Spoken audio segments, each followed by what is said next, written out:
Kisah Nabi Idris alaihi salam di langit keempat. Jumlah manusia di bumi semakin bertambah. Sebagian dari mereka tidak lagi patuh pada ajaran Nabi Adam. Mereka suka berjudi, berkelahi, dan berbuat dosa lainnya.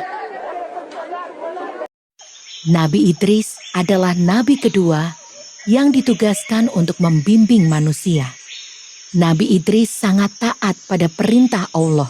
Kagum akan ketakwaan Nabi Idris, malaikat Israel berdoa kepada Allah agar diizinkan bertemu dengan Nabi Idris. Malaikat Israel turun ke bumi dalam wujud manusia untuk menemui Nabi Idris. Saat itu, Nabi Idris meminta agar dapat merasakan hal gaib. Misalnya saja, mati, melihat neraka, dan melihat surga. Nabi Idris diizinkan untuk merasakan kematian dan kengerian saat ajal menjemput. Kemudian, Allah menghidupkan kembali Nabi Idris. Nabi Idris diizinkan untuk melihat neraka, tempat yang sangat menakutkan, tempat bagi orang-orang yang suka berbuat dosa.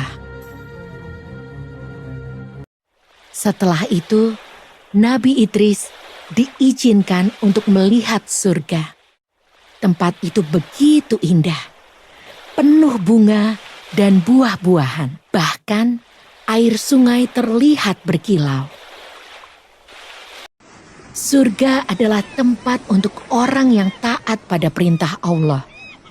Ketika tiba waktunya untuk pulang ke bumi, Nabi Idris berdoa agar diizinkan untuk tinggal di surga.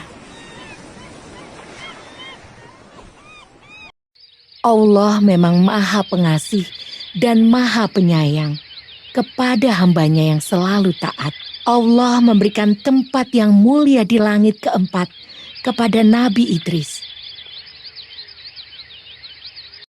Nabi Idris adalah satu-satunya manusia yang tinggal di surga tanpa mengalami kematian.